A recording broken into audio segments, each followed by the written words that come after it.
This blind girl was forced by her father to dig a hole to find treasure, but it was a lie, and she was left to die. Then a millionaire arrives, and upon discovering this, he becomes furious. What he does next will make you cry.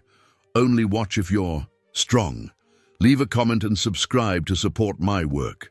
The afternoon sun beat down on the dirt road that snaked between cornfields, already yellowed by the drought. Richard adjusted the AC in his executive SUV, an automatic habit that didn't alleviate the weight he felt in his chest. At 55, he had achieved everything the business world could offer, but something still bothered him, a loneliness that no multi-million-dollar deal could fill. He slowed down as he noticed a cloud of dust rising ahead. Through the dusty windshield, an unusual scene began to form. A small figure was moving on the side of the road. Intrigued, Richard slowed down even more until his heart almost stopped as he understood what he saw. It was a girl. She couldn't have been more than 6 years old. She was kneeling on the ground with a crutch lying next to her. She was wearing sunglasses and a simple dress that was already covered in dirt. Her small hands were digging into the ground with an alarming determination, ignoring the wounds that were already forming. Richard parked the car on the shoulder and got out, feeling the scorching heat hit his face. He approached cautiously, afraid of scaring the child. "Hello," he called softly. The girl didn't stop digging. Her already injured fingers continued to scratch the hard earth. "I need to find it," she murmured, more to herself than to him. "Daddy said it's here. It has to be here." "What are you looking for?" Richard asked, crouching down beside her. The sun reflected off the girl's sunglasses, preventing him from seeing her eyes. "The treasure," she replied, her voice trembling slightly. "Daddy said if I dig enough, I'll find it. He said I can only go home when I find it." Richard felt a shiver run down his spine, despite the heat. Something was terribly wrong with the situation. "How long have you been here, honey?"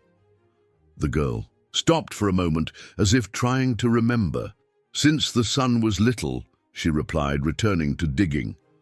Her nails were already broken, and small drops of blood stained the earth. "Let me help you," Richard offered, beginning to dig beside her. The earth was as hard as stone, punished by the relentless sun. After a few minutes, his own hands already hurt, but there was no sign of any treasure. "Maybe it's not here," he suggested gently. "We can look somewhere else." "No," the girl cried, her voice full of panic. "It has to be here. Daddy said I can't go back without the treasure. He'll be mad." It was then that Richard noticed the bruises on her arms, partially covered by the short sleeve of her dress. Old and new marks mingled on her fair skin, telling a story he didn't want to believe. "What's your name?" he asked, trying to keep his voice calm despite the anger that was beginning to grow in his chest. "Marina," she replied, still digging. Frantically, "Please, mister, help me find it. I can't go back without the treasure." Richard watched the little Marina, his heart breaking as he saw the desperation in her movements. The crutch lying next to her, the sunglasses, the marks on her arms. Each detail painted an increasingly grim picture. "Marina," he called softly, "can you tell me where your daddy is now?" The girl stopped digging for a moment, her lower lip trembling. He left. Said he'd be back when I found the treasure." Her words fell like stones into Richard's stomach. He looked around. The road was completely deserted, stretching to the horizon in both directions. There were no houses in sight, just parched fields and a merciless sun that was beginning to lean towards the west. "How long has he been gone?" he asked, fearing the answer. Marina hugged her knees, her bloodied hands staining the dress. "A long time," she whispered. "The son was very little when he left me here." Richard felt bile rise in his throat. That child had been there since dawn, alone, digging under the scorching sun, and something told him that her father had no intention of returning. "You must be thirsty," he said, standing up. "I have water in the car. I'll get some for you." "No!" Marina grabbed his pants with her injured hands. "I can't stop. I need to find the treasure." It was at that moment that Richard noticed something even more disturbing. The way Marina moved, the way her hands groped to find his leg. The girl wasn't wearing sunglasses just because of the sun. Marina was blind. The horror of this realization hit him like a punch. Her father had not only abandoned her, he had left a blind child alone on a deserted road with a story about a non-existent treasure. The cruelty of the act was almost incomprehensible. Richard knelt down again beside her, fighting back the tears that threatened to fall. "Marina," he said softly, "do you trust me?"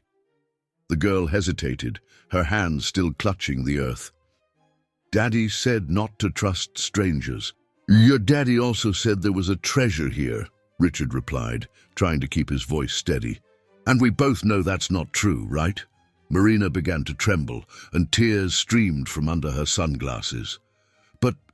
But I need to find it. He'll be mad if I don't find it." "He's not going to hurt you anymore," Richard promised, gently, placing his hand over hers. Never again. The drive to the nearest town was silent. Marina slept in the back seat of the car, exhausted after hours of digging under the scorching sun. Richard watched the girl's injured face in the rearview mirror, feeling a mixture of compassion and fury that he had never experienced before. Upon arriving at the hospital in the small town of Willow Creek, the medical staff immediately began to treat the wounds on Marina's hands.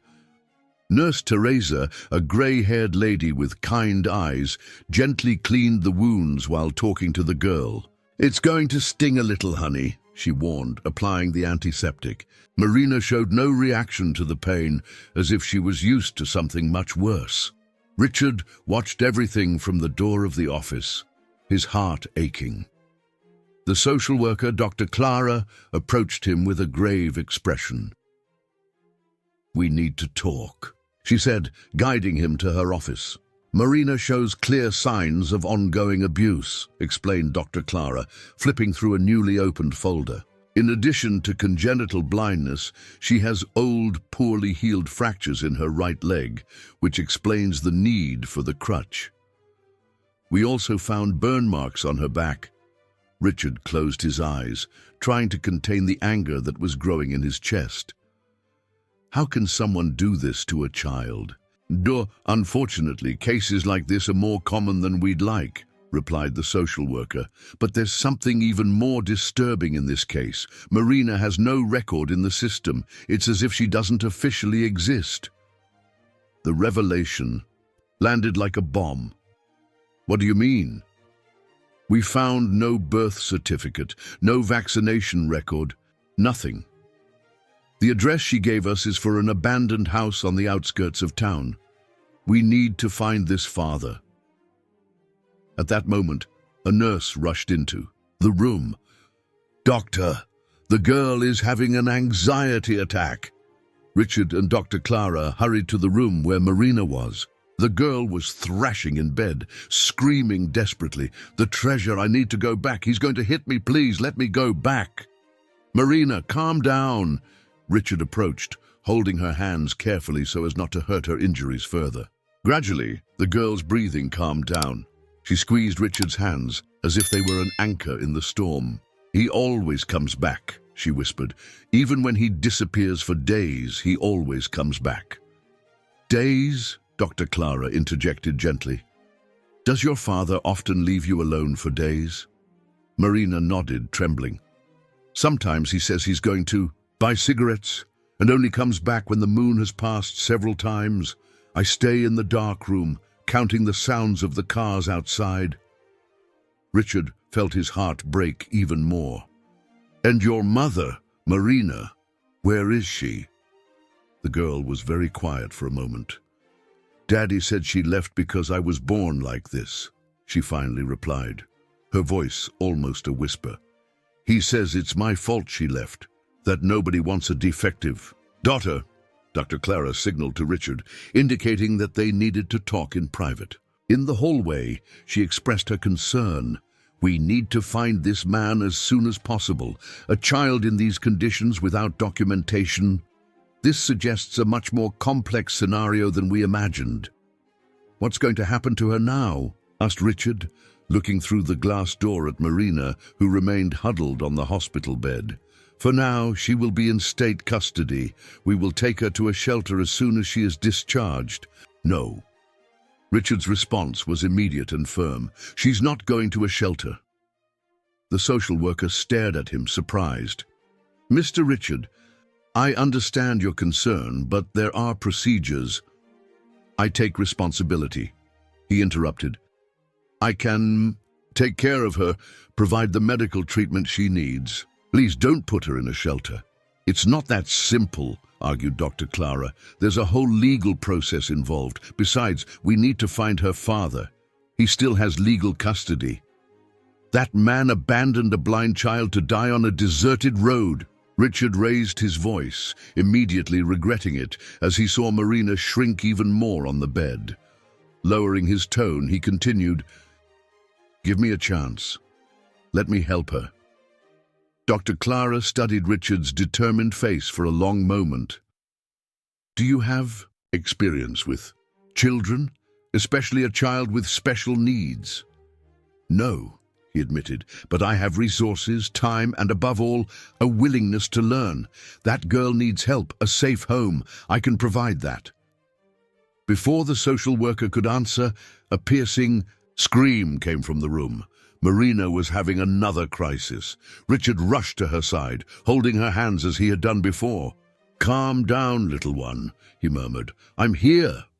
"Don't let him find me," Marina begged, clinging to him. "Please, don't let him find me." "Nobody is going to hurt you," Richard promised, hugging her gently. "I will protect you." Dr. Clara watched the scene from the door, her expression softening. It was evident that, in just a few hours, a strong bond had formed between that lonely businessman and the abandoned girl.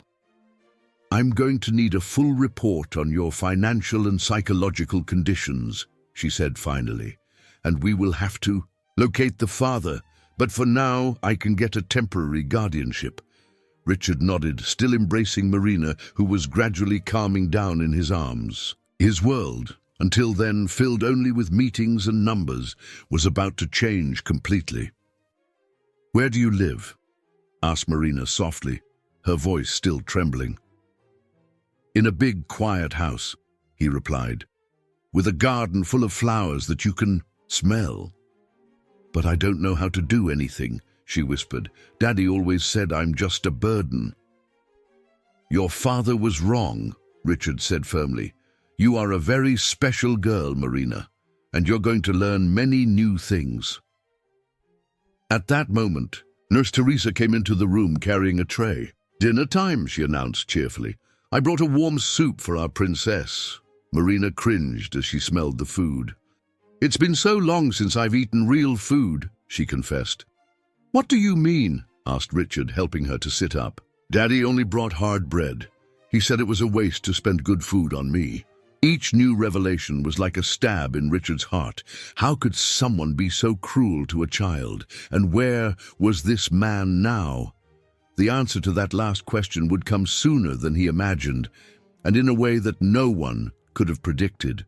After 3 days of hospitalization, Marina was finally discharged from the hospital. Richard had used this time to prepare his house to receive the girl. With the help of his housekeeper Hilda, a lady who had worked with him for over 2 decades, he transformed the guest room into a cozy environment for a child. "Are you sure about this?" asked Hilda as she helped tidy the room. "Raising a child is not easy, especially one with special needs." "I've never been so sure of anything in my life," replied Richard, adjusting the height of the lamp next to the new bed. "Marina needs a home, love, care. I can give that to her." On the day Marina arrived, the house seemed different. The usual silence had been replaced by an almost palpable anticipation. Hilda prepared lunch in the kitchen, filling the house with aromas that had not been felt there for a long time. "We're here," announced Richard, guiding Marina gently through the front door. The girl held his hand tightly, the crutch firm on the other side. "It smells like food," she observed, her small nose moving like a bunny's. "And flowers, too. They're the roses in the garden," explained Richard. "Hilda always takes care of them with great affection." Marina took a few hesitant steps, using the crutch skillfully despite her condition.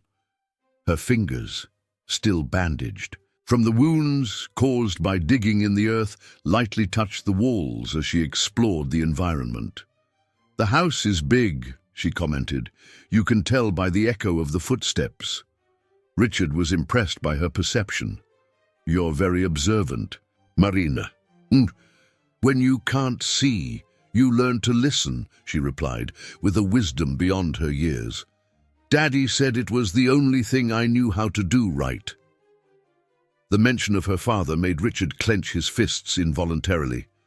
The police had still not been able to locate Edmar, the man who had abandoned his own daughter to die. The search continued, but it was as if he had completely disappeared. "Come on," said Richard, trying to push away those dark thoughts. "I'll show you your room." As they entered the room, Marina immediately noticed the difference in acoustics.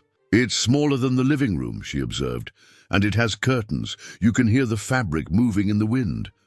"Yes," confirmed Richard, touched by her sensitivity.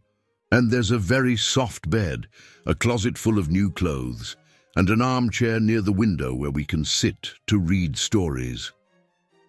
Marina was very quiet for a moment. "Read stories?" "Of course. Do you like stories?" I've never been untold a story before," she confessed, her voice trembling slightly. "Daddy said it was a waste of time, that I was never going to learn to read. Anyway," Richard felt his heart ache, "there are many ways to read, Marina, and I promise I'm going to teach you all of them." At that moment, Hilda appeared in the doorway. "Lunch is ready," she announced in her warm voice. "I made rice, beans, steak with onions, and mashed potatoes."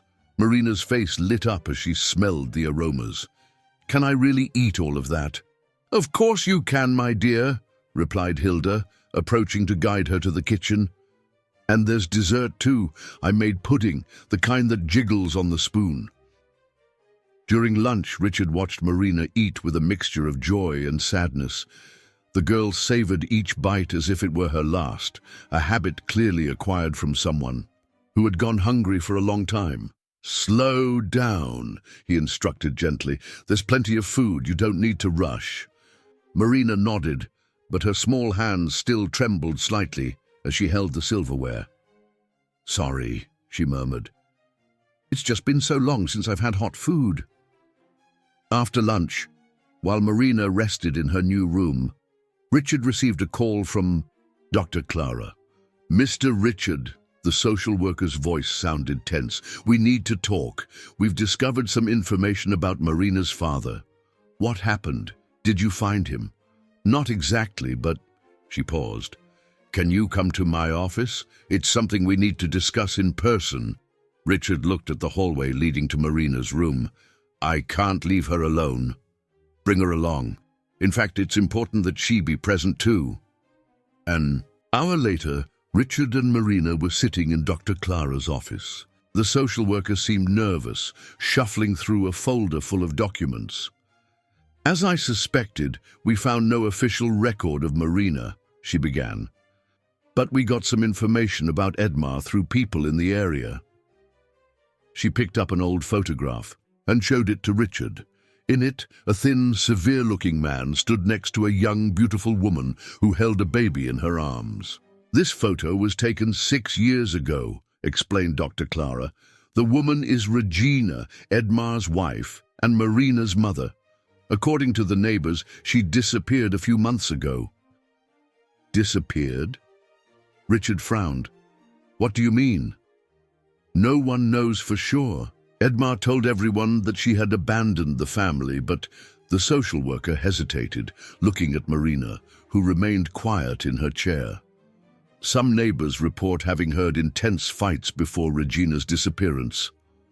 Marina squeezed Richard's hand.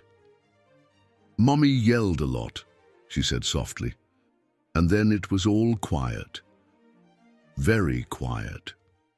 Richard and Dr. Clara exchanged worried glances. "Marina," called the social worker gently, "do you remember when was the last time you heard your mother's voice?" The girl frowned in concentration.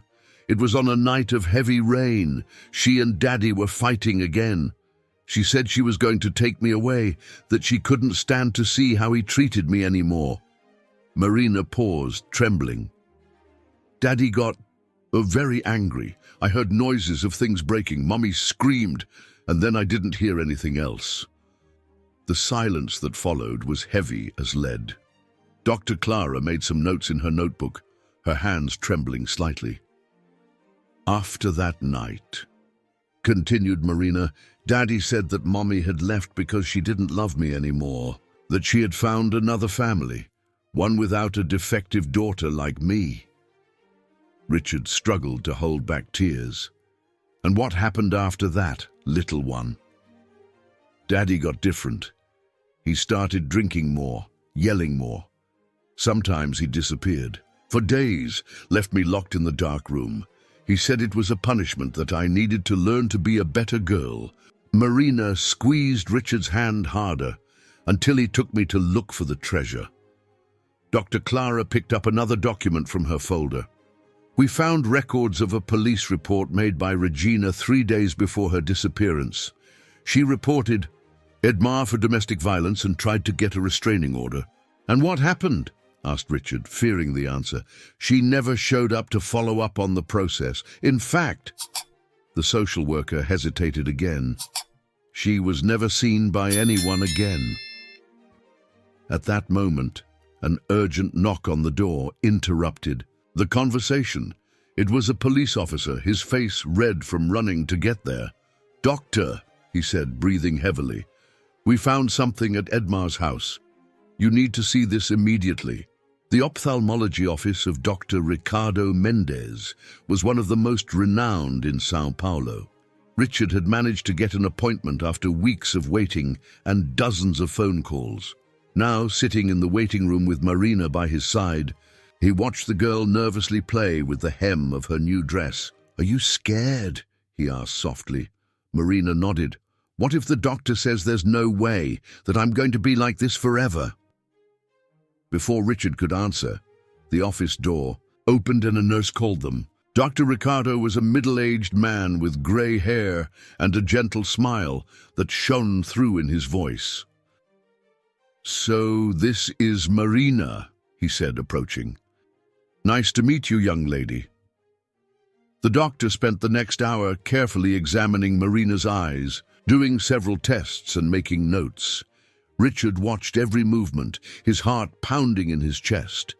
Finally, Dr. Ricardo sat down at his desk and looked seriously at Richard. "Marina's condition is complex," he began. "She was born with a congenital malformation that severely affected her optic nerve. But, Richard leaned forward, clinging to that small word as if it were a lifeline. "There is a possibility of surgery," continued the doctor. "It's a delicate procedure, relatively new. I can't guarantee results, but there's a chance of partially restoring her vision." Marina, who had been sitting quietly until then, squeezed Richard's hand. "Will I be able to see?" she whispered, her voice trembling with emotion. "There is that possibility, yes," replied Dr. Ricardo gently. "But I need to be honest. It's a complex surgery with a long and painful recovery period. And even if everything goes well, her vision may not be completely normal." "How much?" asked Richard. "How much does the surgery cost?" The doctor mentioned a figure that would make many people give up immediately. Richard didn't even blink. "When can we start?" During the drive back home, Marina was unusually silent. Richard could feel her apprehension growing with each mile. "What's wrong, little one?" he asked, stopping at a red light. "What if it doesn't work?" Her voice was just a whisper. "And if after the surgery I still can't see, are you going to send me away like Daddy did?" Richard felt his heart clench. He pulled the car over and turned to her. "Marina, look at me. I mean, listen to me carefully. You're my daughter now. No matter what happens, no matter the outcome of the surgery, you will always be my daughter, understand?" Tears began to run from under Marina's sunglasses. "Promise?" "I promise, with all my heart." That night, after Marina fell asleep, Richard received a call from Dr. Clara. Her voice was tense. "Mr. Richard, we need to talk about what we found at Edmar's house." He sat in his armchair, preparing for bad news. "What did you discover?" "It's about Regina, Marina's mother." There was a heavy pause. "We found evidence in the backyard of the house." Richard's heart froze. "What kind of evidence?" "I'd rather not discuss the details over the phone, but it confirms our suspicions about her disappearance. Edmar isn't just a fugitive for child abandonment. Now he's the prime suspect in a homicide." Richard closed his eyes, feeling the weight of that revelation. "Marina can't know about this. Not now. She's been through too much trauma already." "I agree, but there's another matter we need to discuss, about the definitive custody." In the days that followed, Richard dedicated himself entirely to the preparations for Marina's surgery. The date was set for 3 weeks from then. Meanwhile, he and Hilda took turns caring for the girl, who alternated between moments of hope and anxiety attacks. One afternoon, while Marina rested after a physical therapy session for her leg, Hilda found Richard in his office, organizing papers. "You're different," she observed, placing a cup of coffee on his desk. "How so?" "More alive. Before Marina arrived, you were like a machine. Work, meetings, numbers. Now there's light in your eyes." Richard smiled, realizing that she was right. His life had changed completely in recent weeks. The business meetings that once occupied all his time were now rescheduled to fit Marina's schedule. His cell phone, which only used to ring for work matters, was now full of pictures of her. "You know what's most amazing, Hilda? Marina has taught me more about seeing the world in these few days than I've learned in my entire life." The housekeeper nodded understandingly. "It's true. The other day she taught me to identify birds by their song. I had never paid attention to it before." The moment was interrupted by a scream coming from Marina's room. Richard ran immediately, finding the girl sitting on the bed, trembling. "What's wrong, little one? Another nightmare?" Marina stretched out her arms towards him, sobbing. "I dreamed about that day, about the treasure. It was so hot, so lonely." Richard hugged her, rocking her gently. "It was just a dream. You're safe now. I'm here."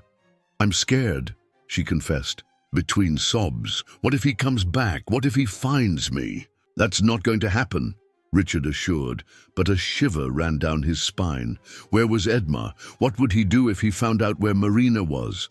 The answer to those questions would come in a way that no one could have predicted. The next morning, while Richard was preparing breakfast with Marina, she loved to help in the kitchen, her keen sense of smell identifying each ingredient, the doorbell rang.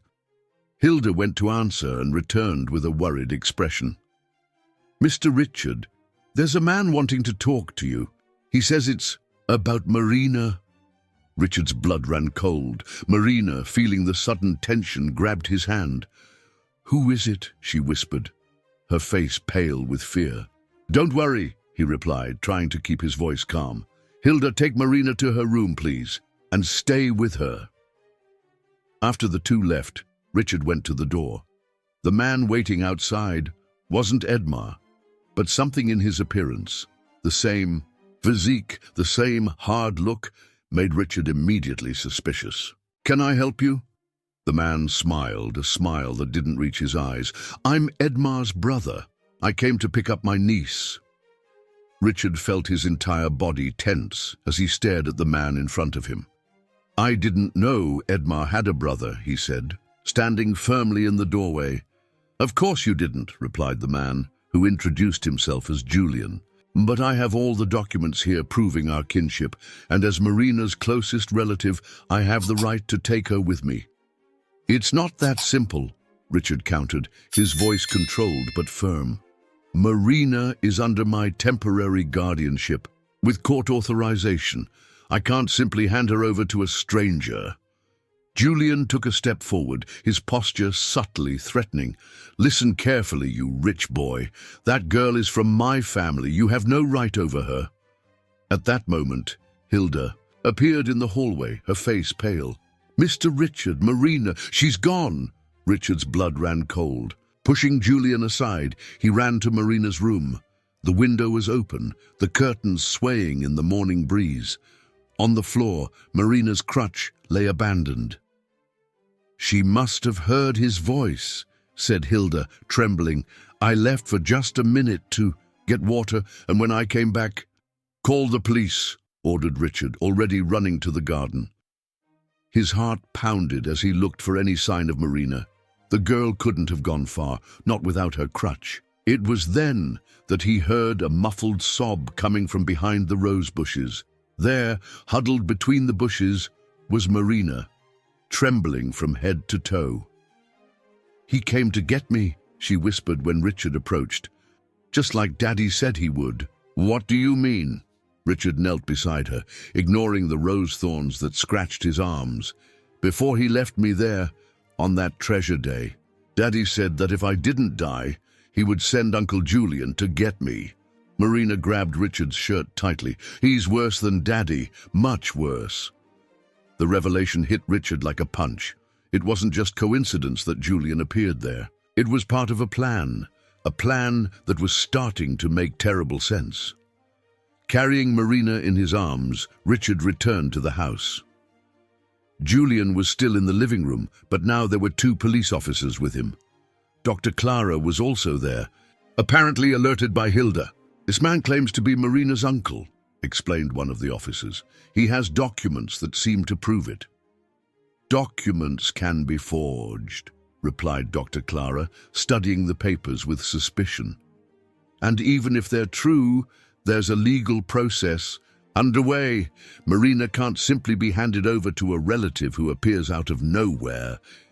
Julian gave a cold smile. "I didn't come here to ask for permission. I came to get my niece." "No!" cried Marina, hiding her face in Richard's neck. "Please, don't let him take me. He helped Daddy hurt me." The silence that followed this statement was deafening. The officers immediately changed their posture, turning their attention to Julian, who had lost some of his arrogance. "That's a lie," he said, but his voice betrayed nervousness. "She's just a confused child." "Marina," called Dr. Clara softly, "can you tell us what your Uncle Julian did?" The girl trembled, but her voice was firm when she replied, "He came. On the nights Daddy went out, he said he was watching me, but—" She hesitated. "He hurt me too, with a cigarette. Just like Daddy did." Dr. Clara gave a discreet signal to the officers, who approached Julian. "Sir, you'll need to come with us to answer some questions." "This is absurd," he protested, backing away. "You can't believe the lies of a blind brat." "The burn marks on her back say otherwise," replied Dr. Clara coldly, "and I'm sure a more thorough investigation will reveal much more." As the officers led Julian away, Richard continued to embrace Marina, feeling her small body tremble against his. That child had gone through more horrors than he could imagine. "It's over, little one," he murmured, kissing the top of her head. "No one will ever hurt you again." Later that night, after Marina finally managed to sleep, Richard found Dr. Clara in the kitchen having coffee with Hilda. "Julian confessed," she said without preamble. "Not only his participation in the abuse against Marina, but he also revealed where Edmar is." Richard sat down heavily. "Where?" "In a rural town, using a false name. The police are already on their way." She paused, sipping her coffee. "But there's more. He also confessed about Regina. Marina's mother? Dr. Clara nodded gravely. He confirmed what we suspected.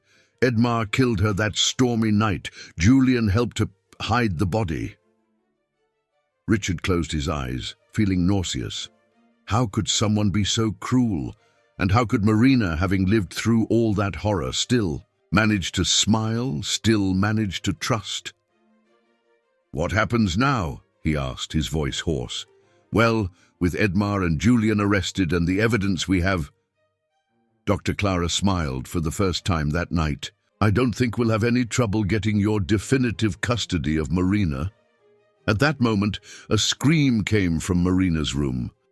Richard ran, finding her sitting on the bed, tears running from under her sunglasses.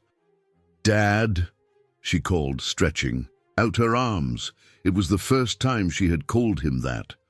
"I'm here, daughter," he replied, sitting beside her and hugging her. "Was it just a nightmare?" Marina shook her head. "I dreamed about the surgery. I'm scared." "It's normal to be scared," he said softly, "but I'll be with you the whole time. I promise." "What if I can never see?" she asked in a whisper. "If even after the surgery it's all still dark?" "Then we'll continue as we are," replied Richard, caressing her hair. "You've taught me that there are many ways to see the world. Marina, some don't need eyes." The girl smiled, nestling closer in his arms. "Can I sleep with you today?" "Of course you can." As he carried Marina to his room, Richard thought about how his life had changed completely in such a short time. A few weeks ago, he was just a lonely businessman, living an empty life of professional successes. Now, he had a daughter who, even having lived through so many horrors, taught him daily about love, courage, and overcoming challenges. The surgery would be in 3 days. The future was uncertain, but one thing Richard was sure of. Regardless of the outcome, Marina would never be alone again. Never again would she be abandoned. Never again would she be hurt. And it was with that thought that he fell asleep, his daughter safe in his arms, while the moon shone softly through the window, promising a new dawn. The day of the surgery dawned with a soft drizzle falling over São Paulo. Richard watched, the raindrops running down the hospital window, while Marina slept, sedated for the procedure. Dr. Ricardo had explained that the surgery would last several hours and that the first days of recovery would be crucial. "She's strong," said Hilda, who had insisted on accompanying them. "Everything will be all right." Richard nodded, unable to form words. His heart was heavy with worry, not only about the outcome of the surgery, but also about what Marina would have to face during the recovery. The doctors had been clear. It would be weeks of pain, with her eyes completely bandaged, without any guarantee of success. The hours dragged on endlessly in the hospital corridor. Dr. Clara appeared in the middle of the afternoon, bringing news about the case. "Edmar was arrested last night," she reported. "He offered no resistance. He seemed defeated." "Did he confess?" asked Richard, his voice hoarse after hours of silence. "Everything. The murder of Regina, the years of abuse against Marina, the plan to abandon her on that road." The social worker paused. He said he couldn't look at her anymore, that every time he saw Marina, he remembered Regina, what he had done. "How can someone be so monstrous?" murmured Hilda, making the sign of the cross. The conversation was interrupted by the arrival of Dr. Ricardo. His face was serious, but not showing concern. "The surgery was a success," he announced. "We were able to do everything that was planned. Now, only time will tell if the optic nerve will respond to the treatment." Richard felt his legs weaken. Hilda supported him, guiding him to a chair. "When will we know?" he asked. "Her eyes will be bandaged for 2 weeks. Then we'll begin to remove the bandages gradually. It's a delicate process. The light needs to be reintroduced slowly to avoid damage." The days that followed were a roller coaster. of emotions. Marina alternated between moments of hope and bouts of pain and anxiety. Richard practically moved into the hospital, sleeping in a chair next to his daughter's bed. One night, while helping Marina eat, she asked a question that caught him by surprise. "Dad, what do you look like?" Richard stopped with a spoonful of soup in the air. "What do you mean?" "Your face. I wanted to be able to imagine what you look like. Hilda said you have grey hair and wear glasses, but I wanted to be able to see your smile." With tears in his eyes, Richard took Marina's hand and guided it to his face. "Here," he said softly, "you can feel."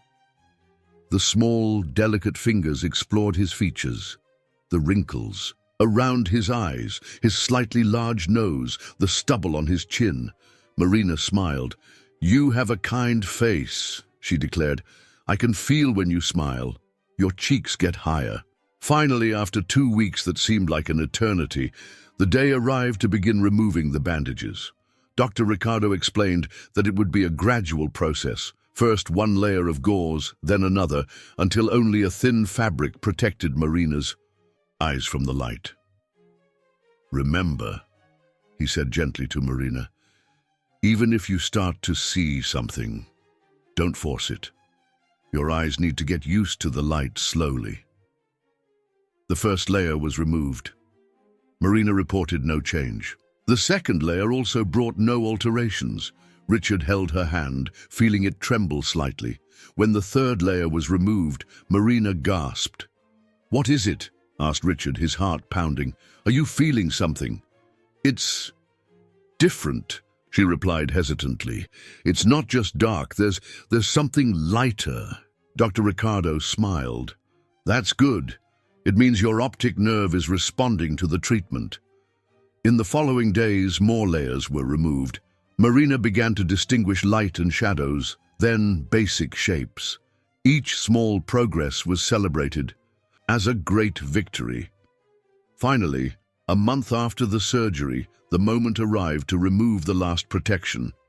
The room had been prepared with soft lighting, the curtains partially closed to avoid overloading Marina's sensitive eyes.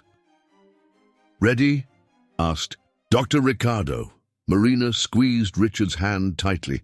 "Ready." Carefully, the doctor removed the last bandage. Marina blinked several times, her eyelids adapting to the movement they had never needed to make before. It's all blurry," she said, her voice trembling. "But there are colors. I see colors." Tears streamed down Richard's face as he watched his daughter discover the visual world for the first time. Marina looked at everything with fascination, the walls of the room, the medical equipment, the flowers that Hilda had brought. Then she turned her face to Richard. "Dad," she called, her eyes trying to focus. "Is that you?" "Yes, little one," he replied, approaching closer. "It's me." Marina reached out, touching his face as she had done so many times before.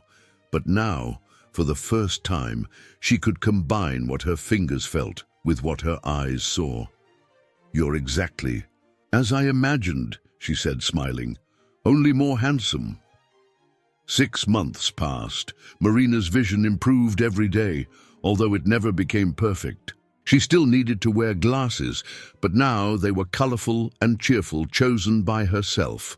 Her leg had also improved with physical therapy. The crutch was still necessary for longer walks, but inside the house, Marina could already move around, on her own. On a Sunday afternoon, while the whole family, including Hilda, who had become a kind of grandmother to Marina, was gathered in the garden, the girl made an announcement. "I want to visit Mom," she said simply. Regina's body had been found and given a dignified burial. Richard took Marina to the cemetery the next day. Together, they planted roses on the grave, the same roses that Regina loved so much and that Marina could now finally see. "You know, Dad," she said as they drove home, "before I was afraid that I would never be able to see again. Now I understand that even when everything is dark, we can still see with our heart." Richard looked at his daughter. This child who had survived the unimaginable and emerged even stronger, still able to love and smile. She was no longer that frightened girl he had found digging for a non-existent treasure. Marina had found something much more valuable than any buried treasure. She had found a family, true love, and the chance for a new beginning. And Richard, he had found the true meaning of life. Not in the numbers in his bank account or in the multi-million-dollar contracts he signed, but in the smile of a girl who had taught him to see the world with different eyes. That night, while tucking Marina into bed, a ritual that they both adored, she asked one last question. "Dad, do you regret stopping on that road?" Richard smiled, tucking the blankets around her. "Never, my little one. It was the best detour I've ever taken in my life." Marina smiled back, her eyes, now bright and expressive, meeting his. "I also don't regret continuing to dig that day. Even though I didn't find the treasure Daddy talked about, I found something much better." "What did you find?" "I found you, Dad, the greatest treasure of all."